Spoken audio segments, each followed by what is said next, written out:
Buenas, bienvenidos al Coleccionista de Quejas. El video de hoy es un poco difícil de explicar, así que voy a tratar de hacerlo a continuación. Si no queda totalmente claro, no te preocupes, porque a medida que el video avanza, termina explicándose solo, así que te recomiendo que te quedes hasta el final. Este video va a ser un ejercicio en el que voy a tratar de usar al cine como una herramienta de memoria y reconstrucción de una persona. Y esto es algo que también pueden aplicar ustedes, tomando otras ramas del arte o cualquier tópico. Podemos reconstruir a alguien a través de la música, dibujos, recetas de comida, fragancias de sahumerios, libros o programas de chimentos. Lo único que hace falta es que eso que elijamos nos permita conectarnos fuertemente con ese alguien y nos dispare un ejercicio de introspección con el que podamos acceder a esa persona. Así que hoy en este video voy a intentar crear una red que me permita reconstruir a mi abuela en películas.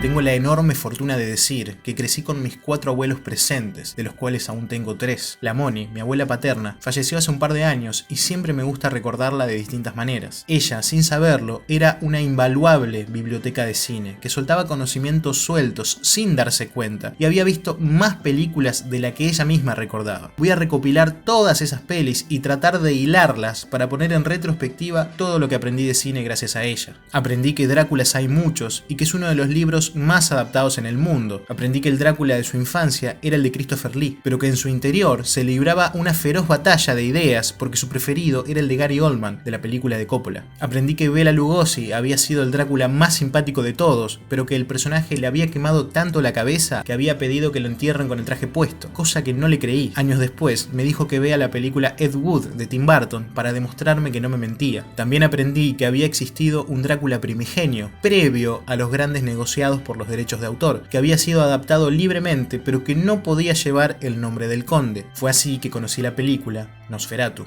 A fuerza de revisión, su ranking había quedado de la siguiente manera. Primero, Drácula de Bram Stoker, dirigida por Francis Ford Coppola, con Gary Oldman como Drácula. Segunda, Drácula vuelve de la tumba, del 68, dirigida por Freddie Francis y protagonizada por el histórico Christopher Lee. Tercera, Drácula a secas, del 31, dirigida por Todd Browning, con el fantástico Bela Lugosi y con unos simpáticos efectos especiales en los que aparecía un murciélago de tela. Y cuarta, pero no menos importante, teníamos a Nosferatu, de Murnau, hecha en el año 22 y protagonizada por Max Schreck, película fundamental del expresionismo alemán y de la cual Coppola bebería muchísimo para su adaptación del año 92. También aprendí que la novela de Drácula no era un libro de terror, sino una novela gótica, y que la película de Coppola era la que más le hacía justicia, porque era la única que no había fusionado a los personajes de Mina y Lucy. Pese a esto, aún se encontraba muy lejos de ser una fiel adaptación, pero cuando le pedí prestado el libro para comprobarlo por mí mismo, nunca lo encontramos en la biblioteca. Se ve que lo había prestado a alguno de esos seres del mal que piden libros y nunca los devuelven. Como premio de consuelo, me prestó Entrevista con el vampiro, de Anne Rice, libro que me devoré en una semana para luego ir corriendo a ver la película, que honestamente no me gustó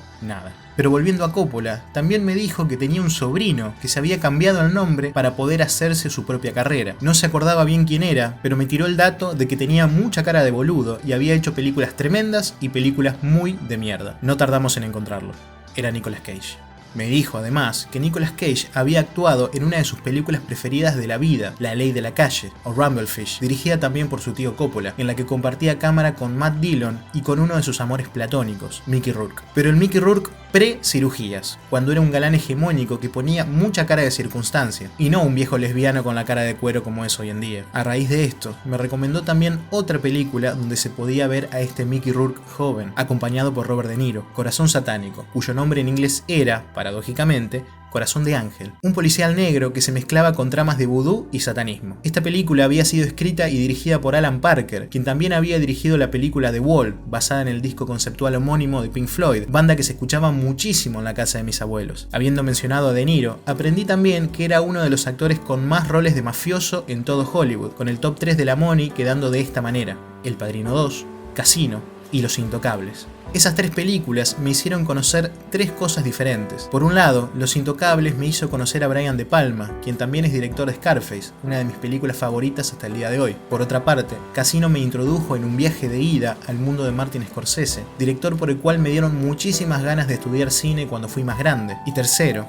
El Padrino 2 me hizo conocer a Al Pacino, quien también protagonizaría Scarface y era el otro actor que tenía todos los roles de mafioso que le faltaban a De Niro. Y ambos eran parte de la generación de actores del nuevo Hollywood de los 70, a los que la Moni llamaba los galanes petizos. También me dijo que si me había gustado Scarface, seguro me iba a gustar Carlitos Way, acá llamada Atrapada por su pasado, porque también era de Brian De Palma y también la protagonizaba Al Pacino, quien hacía de Carlito Brigante, un viejo pez gordo de Lampa que buscaba rehabilitarse de su pasado como delincuente. Pero el gran dato por el cual había que ver esta peli no era ni por Al Pacino ni por Brian De Palma, sino porque actuaba el gordo Porcel, haciendo del soplón Sasso. Imagínate, un argentino actuando con Al Pacino. Ese cholulaje sí se podía ver. Y ya que tocamos el temita de Al Pacino con Argentina, un día lo enganchamos en la tele, bailando en el Colón al ritmo de Por una cabeza. Y ahí me habló de Perfume de mujer, una película donde Alpa hace de un militar jubilado que grita mucho, coprotagonizada con Chris O'Donnell, a quien yo conocía como el Robin de las películas más malas de Batman. Perfume de mujer es una película que revisité la semana pasada porque la vi en Netflix y se me hizo absolutamente infumable. Qué película de mierda. Siguiendo el hilo de las palabras Argentina y tango, también aprendí que existía la película Tango Feroz, que adaptaba muy libremente la vida de Tanguito, uno de los pilares más queridos pero erráticos de nuestro rock nacional. Y es que en la casa de la Moni y el Héctor se escuchaba muchísima música, entonces había que ver las películas relacionadas a esa música. The Wall de Pink Floyd, Submarino Amarillo de los Beatles, Tommy de los Who y, por supuesto, Rock hasta que se ponga el sol, que fue el primer documental sobre el movimiento rockero en la Argentina de principios de los 70. La parte más icónica de esta película era un pequeño corto que aparecía entre canciones, protagonizado por Pescado Rabioso, en el que la banda caía en un fuego cruzado y David Lebón le refregaba sus tripas al sicario. Un absoluto momentazo. ¿Qué haces, loco? ¿Te das cuenta? Pero mira lo que me hizo este tipo, loco. Como muchos sabrán, uno de los miembros de Pescado era Luis Alberto Spinetta, quien también tuvo otro contacto con el cine. La Moni me contó que en los 80 había protagonizado un corto medio noir en Villa Gesell, el cual pudimos encontrar recién un par de años después, cuando le llegó el wifi a la casa. Resultó ser un corto de 19 minutos, dirigido por Fernando Spinner, y cuando terminamos de verlo, la Moni fue categórica en su veredicto. No me acordaba que era tan aburrido.